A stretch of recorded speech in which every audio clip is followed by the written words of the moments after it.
Hello दोस्तों, आज class 12 English का चैप्टर 1 द लास्ट लेसन के बारे में बताएंगे। शॉर्ट आंसर टाइप क्वेश्चन पहला, what was the bulletin board, how was it important. Bulletin board क्या था, वह कैसे महत्वपूर्ण था। The bulletin board was answer, the bulletin board was a notice board located in front of the town hall. Bulletin board town hall के सामने स्थित एक नोटिस बोर्ड था।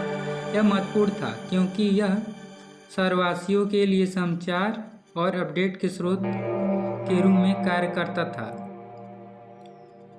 क्वेश्चन दूसरा, what did Mr Hamel say when Franz reached to the school. Mr Hamel ने क्या कहा जब फ्रेंच स्कूल पहुंचा।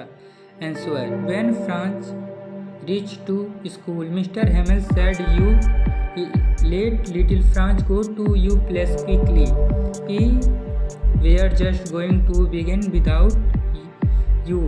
अनुवाद, जब फ्रांस स्कूल पहुंचा तो मिस्टर हेमल ने कहा, तुम देर से आए नन्हे फ्रांस, जल्दी से अपने स्थान पर जाओ, हम तुम्हारे बिना ही शुरू करने वाले थे। क्वेश्चन तीसरा, what did Mr Hamel speak first in the class that day about the last lesson.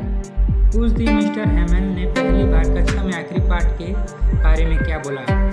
Answer, the first thinking Mr Hamel said in class that day about the last lesson was my children, this is the last lesson I will teach you.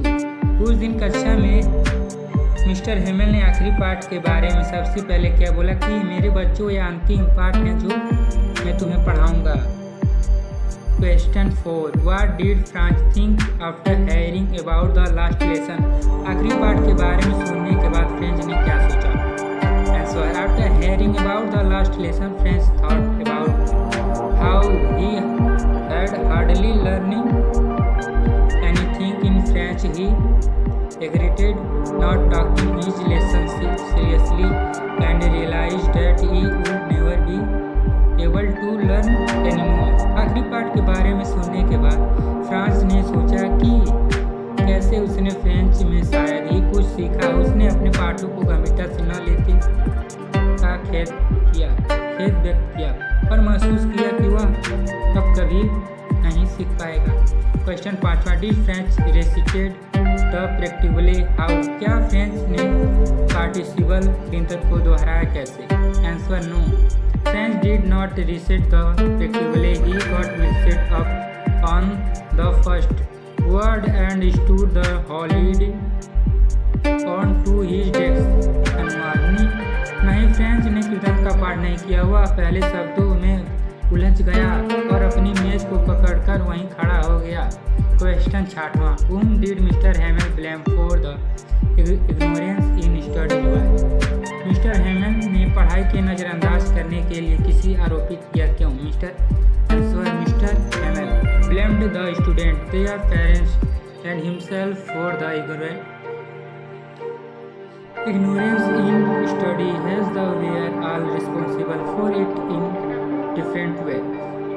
Mister Hamel ने पढ़ाई को नज़रअंदाज करने के लिए छात्रों, उनके माता पिता खुद को दोषी ठहराए क्योंकि वे सभी अलग अलग कारण से इसके लिए जिम्मेदार थे। क्वेश्चन 7वां, what did Mr Hamel say about the language and it important. Mr Hamel ने भाषा और उसके महत्व के बारे में क्या कहा। Answer, Mr Hamel said about the language and it importance that French is the most beautiful language in the world. It is the clearest and the most logical language. We must guard in among us and never forget it. अनुवाद, mister Hamel ने भाषा और उसके महत्व के बारे में कहा कि फ्रेंच दुनिया की सबसे खूबसूरत भाषा है। यह सबसे स्पष्ट और सबसे तार्किक भाषा है। हमें इसे अपने बीच सुरक्षित रखना है और इसे कभी नहीं भूलना है। क्वेश्चन 8वां, what did French think about the pigeon why. French ने कबूतरों के बारे में क्या सोचा क्यों। Answer, French thought about the pigeon whether he would force them to sing in German. He thought so because they were cooing softly on the roof. French ने कबूतरों के बारे में सोचा कि क्या वे इन्हें भी जर्मन भाषा में गाने के लिए मजबूर करेंगे। उसने ऐसे इसीलिए सोचा क्योंकि वे छत पर धीरे धीरे गुड़गुड़ कर रहे थे। Question 9, what did Mr Hamel over survey there at last. आखिरी में मिस्टर हैमेल ने वहाँ क्या गौर किया। Answer, at last Mr Hamel observed all think of that little school room as if he wanted to fix all things in his mind. अंत में Mr Hamel ने उसे छोटे से स्कूल के कमरे की सभी चीज़ों को देखा जैसे कि वह अपने दिमाग में सभी चीज़ों को अंकित करना चाहते हों। Question 10। Question 10, what happened when church clock struck 12। क्या हुआ जब चर्च की घड़ी ने बाहर बजाएं। Answer, when the church clock struck 12 the angels was said then the school was dismissed. जब चर्च की घड़ी में 12 बज गए तो एंजल्स नामक प्रार्थना हुई, फिर स्कूल का छुट्टी हो गया।